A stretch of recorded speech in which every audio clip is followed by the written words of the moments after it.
Olá pessoal, tudo bem com vocês? Aqui é o professor Josiel e a aula de hoje é sobre placas tectônicas, conteúdo frequente no Enem. Primeiro, pessoal, quando a gente fala em placas tectônicas, a gente está falando de uma crosta terrestre, que é dividida em partes. As tais placas, eu tenho placas continentais, eu tenho placas oceânicas. Essas placas se movimentam a partir do movimento das correntes convectivas do manto. Eu vou ter três tipos de limites: o convergente, o divergente e o transformante. O primeiro que a gente vai analisar é o convergente. O convergente ele vai ter três exemplos. O primeiro que a gente vai ter aqui é o choque de uma placa oceânica com uma placa continental. O resultado básico deste choque é a subducção, ou seja, uma das placas vai voltar ao manto, vai liberar lava vulcânica, entre outras coisas. E onde a gente tem isso? Na região da Cordilheira dos Andes. Aqui nós vamos ter então um choque entre uma placa oceânica com uma placa continental, e eu vou ter então o processo de subducção. Além disso, nesse processo, a gente tem a formação de uma fossa marinha e vamos ter a formação de uma cordilheira ou cadeia de montanhas com a presença de atividade vulcânica. Então, já para diferenciar choque de placa oceânica com placa continental, eu tenho a formação de uma cordilheira de montanhas com atividade vulcânica.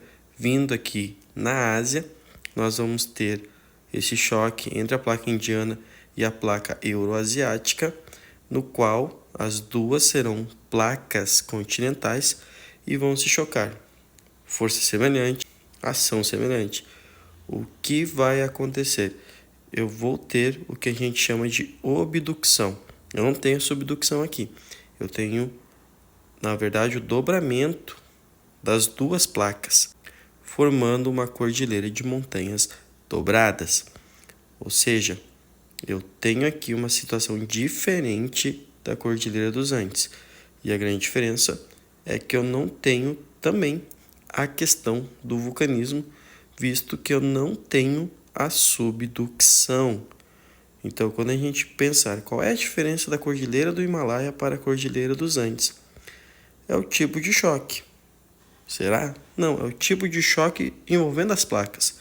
Andes, placa oceânica com placa continental, Himalaia, placa continental com placa continental.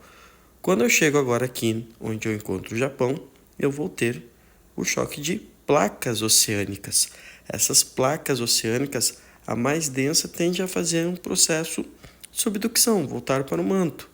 Eu vou ter também muitas fossas marinhas e o grande resultado de choque de duas placas oceânicas é a formação de um arco de ilhas.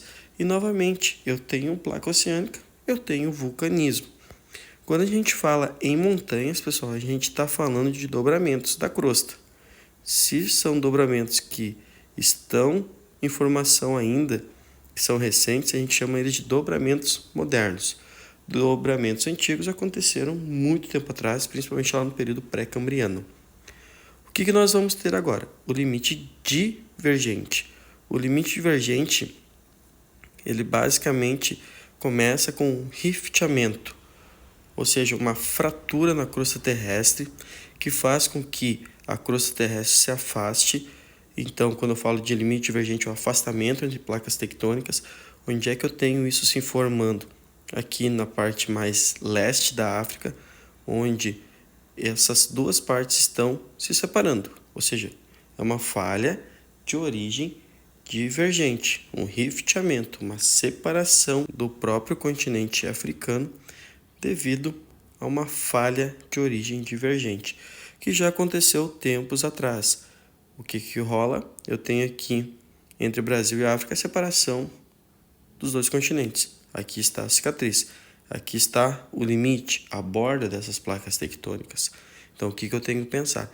Se eu tenho limites divergentes ou falhas divergentes nos continentes, eles vão se separar e vão dar espaço a oceanos. Se eu já tenho um oceano, ou seja, eu tenho separação de placas no oceano, nessa região aqui vai sair lava vulcânica que vai resfriar e vai solidificar. Eu tenho a formação das dorsais, que são cadeias de montanhas submarinas. No caso aqui, a cadeia mesoatlântica. Por fim, quando eu chego aqui na região dos Estados Unidos, eu vou ter uma falha de origem transformante, ou seja, as placas deslizam em sentidos opostos de uma forma paralela. Eu não tenho lá uma grande alteração na crosta, mas eu tenho uma acumulação de energia que de tempos em tempos é liberada, e quando liberada nós temos aí grandes terremotos. Então vamos lá para duas questões, pessoal, que caíram no Enem de 2020.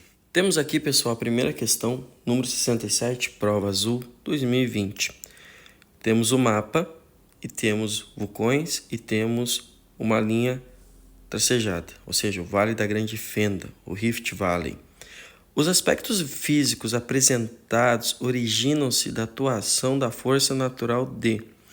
Vamos lá. Letra A. Colisão de placas tectônicas. Não. Falei anteriormente, explicando o conteúdo para vocês, que aqui essa região não é região de choque de placas tectônicas. Rifteamento da crosta terrestre. Está aqui a resposta. Vai ser essa. Letra C. Subducção da plataforma oceânica. A gente está no continente, não tem oceano ali envolvido ainda, está se formando. A gente sabe que ele vai se formar porque eu tenho presença de lagos ali. Formação de cadeias montanhosas. Não tenho choque de placas nessa região. Metamorfismo das bordas continentais. As bordas continentais elas não estão passando por uma metamorfose, ou seja, uma alteração nas rochas. Vamos confirmar que é a letra B. Está aí, pessoal, a resposta correta, letra B. Questão de número 84, pessoal, vamos lá? A colisão entre uma placa continental e uma oceânica provocará a subducção desta última sobre a placa continental, que, a exemplo dos arcos e ilhas, produzirá um arco magmático, ou seja, eu tenho vulcanismo, na borda do continente, composto por rochas vulcânicas, acompanhado de deformação e metamorfismo, tanto de rochas pré-existentes como de parte das rochas formadas no processo. Qual feição fisiográfica é gerada pelo processo tectônico apresentado? Choque de placa oceânica com placa continental. Planícies abissais? Não, isso é oceano. Planaltos cristalinos. Planaltos cristalinos, pessoal, são formações, obviamente, de planaltos. Só que quando a gente envolve rochas cristalinas, a gente está falando de uma formação rochosa de bilhões de anos. E choque de placa não forma planalto, forma montanhas. E perto dessas montanhas daí formam altiplanos. Depressões absolutas. Depressão absoluta é um terreno que está abaixo do nível do mar no continente. Não é. Bacias sedimentares se formam pela destruição das rochas, que então eu vou ter sedimentos que serão transportados e depositados, formando bacias sedimentares. Não, não é. Dobramentos modernos, como eu falei para vocês, dobramento da crosta terrestre. Choque de placas, dobramentos. Então aqui a gente vai gabaritar a letra E. Tá aí a resposta à letra E. Certo, galera? Qualquer dúvida, deixa aí no comentário. Um forte abraço, curte aí o conteúdo, se inscreve no canal e até a próxima aula.